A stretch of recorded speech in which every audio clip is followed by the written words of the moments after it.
I talked about this play after the Ravens' Week 4 win over the Buffalo Bills in the 2024 regular season. It's a 3rd and 1, really a patented play for the Bills. Concept into the boundary generally. The ball happens to be in the middle of the field here. Great job defending this by David Ojabo, who technically goes down as the read man.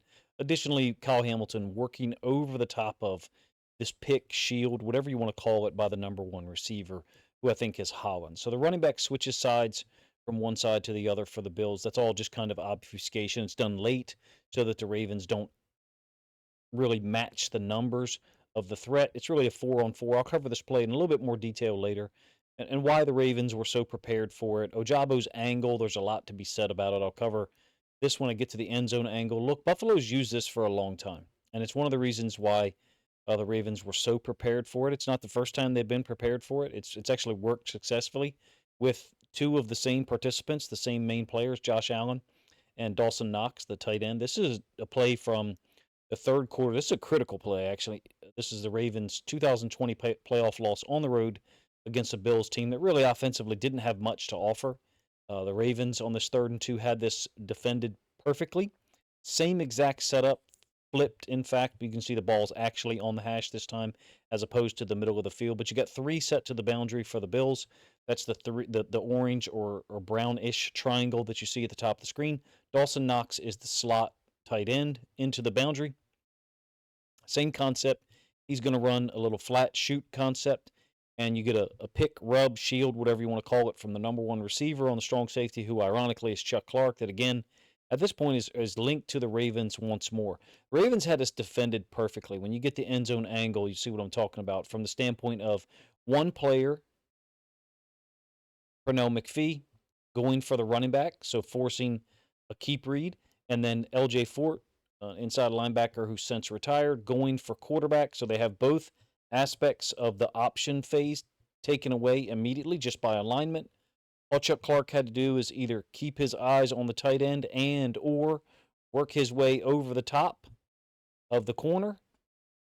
And the Ravens had this one shut down as it stands. Buffalo was able to get a key first down here, go down and score a touchdown. In fact, their only offensive touchdown of the game that gave them some separation in a game that we know was really decided when we threw a pick six to Tayron Johnson down near the end zone. End zone angle of the same play here. Chuck Clark, right hand side of the screen. Dawson Knox kind of obscured by the goalposts and the flag. As it stands, same concept that we showed from the Week 4 game in 2024. There you can see McPhee, the yellow line, going for quarterback, and then LJ Fort going for quarterback, while McPhee tackles the running back, which was his assignment. Chuck Clark in this situation, his eyes he might think that Knox is blocking for a moment, and that's why his eyes avert into the backfield, just moves way too far in this direction to the left. You can see the pick from Stephon Diggs is actually occurring cleanly, and what that does is it gives a free lane over the top for Knox into the flats. Allen can just kind of loft it out there. It really is isolation football from an option standpoint, really 4-on-4 concept into the boundary in this case. Let's go back to the actual play that we're focusing on from 2024. Ojabo hasn't made a ton of plays in Baltimore. He only had 2 sacks in 2024, in fact, but this one was brilliant. It's a 4-on-4. So 4 for the defense, 4 for the offense. Now, it doesn't look that way for the Bills initially. Why? Because the running back is on the wrong side. So we're talking about those 4 players here. We know that the running back is going to flip and be lined up, quote, into the boundary or to the Bills' right, the Ravens' left. So there's the pick rub concept. Hamilton is man on Knox. The difference for how Hamilton defends this, he gets over the top because he knows the play, essentially. What really causes the disruption here is Ojabo's angle. You're going to get a nice view of it, I think. Here he's going downhill. He's essentially doing what both Pernell McPhee and LJ Fort were doing on the play that I just showed you, meaning he takes away dive and then veers off to quarterback. It's not uncommon when you know what the play is, or you have an inkling that it's going to be a shotgun option or pistol option in some cases.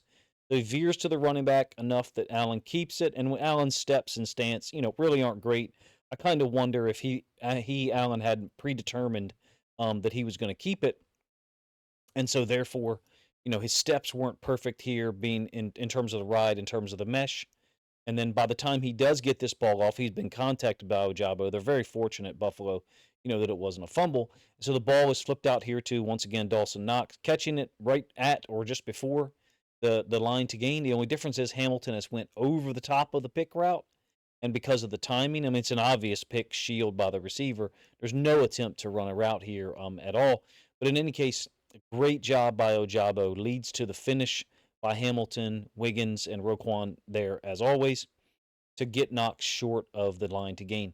Same play from the end zone angle. One more view of it. And you guys can see Ojabo and the angle that he takes once the running back switches sides. So he veers to the back, Cook, and then steps back upfield. Brilliant angle, brilliant understanding of what's happening. Additional to that, Simpson makes himself available because of his alignment. He's got his foot outside of the tackle's foot.